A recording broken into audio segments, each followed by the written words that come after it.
subject which is to be practiced regularly by each and everyone, because it deals with our mind. And in this present era where everything is so busy, our life, our practical life, because we cannot leave anything, because if we leave anything, we will be left aside in this competition. This is the age of competition. Everyone is competing. So this self-inquiry, to know about the self, to inquire about the self, actually if we see the history or if we go to the past, then we will see that this subject, which is known as Vedanta, the subject where this inquiry about the self, to know thyself, to know myself, this has been practiced, is known as Vedanta. And this Vedanta was practiced by the kings. It was the kings who practiced this subject. Because, why is this so? They had a very busy time and a busy schedule and everything. But why did they do so? Because they knew that the more busy I am, the more calm I must be. I must be at peace more and more, in order to carry out my works, my activities, and to give maximum production, to be maximum productive, so that I can give my maximum. For this, I need to stay quiet, I need to stay calm. And that is why they did this self-inquiry. So actually this self-inquiry, this process to know the self,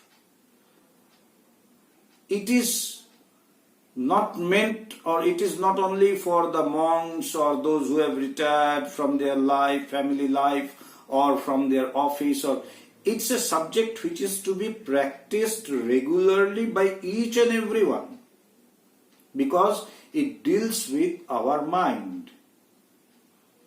My mind, if it is chaotic, if it is restless, everything around me becomes restless. I make restless and then I blame others. But it is because of me. So if I can be at peace, everything will be fine for me. Everything will be good for me. So to practice this in our day-to-day life, you don't have to go to the forest like in earlier days. But suppose each and every day when you get up, just before beginning your day-to-day work, just sit for some time, take out some time and just close your eyes and think. See your mind, that what I am going to do and how I am going to give myself maximum.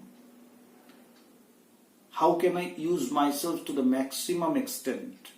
Think of that. And look at your mind and tell to your mind that I will be cool and quiet and calm. No matter what may come, I will be cool. I will be calm. I will be at peace. And I will try to use myself to the maximum extent, and just not for myself, for others even. And there is a very positive thing, or a very big advantage in this process of self-inquiry, because it doesn't need a place. You don't need a place, a particular place to have this self-inquiry. You can do it while in the car, while you are in the car. You can do it while you are in a bus. You can do it while you are in a train, in a metro, because you are just looking at yourself, that how calm you are. And just try to look at the mind, that what is coming. Let them come. Don't restrict them, because whenever we look at ourselves, apparently every one of us seems so very cool and calm and quiet and fine, beautiful. But actually we are not so. Whenever we look into ourselves, we can see that we are very restless. The moment we close our eyes and try to see our mind, we can come to know how restless we are, how chaotic my mind is. But then, don't try to contain it. Don't try to restrain it. Let them come, let the thoughts come, let the thoughts go. Because no one is going to stay forever. Neither the good nor the bad. Let them come, let them go. After some time you will see that you are fine.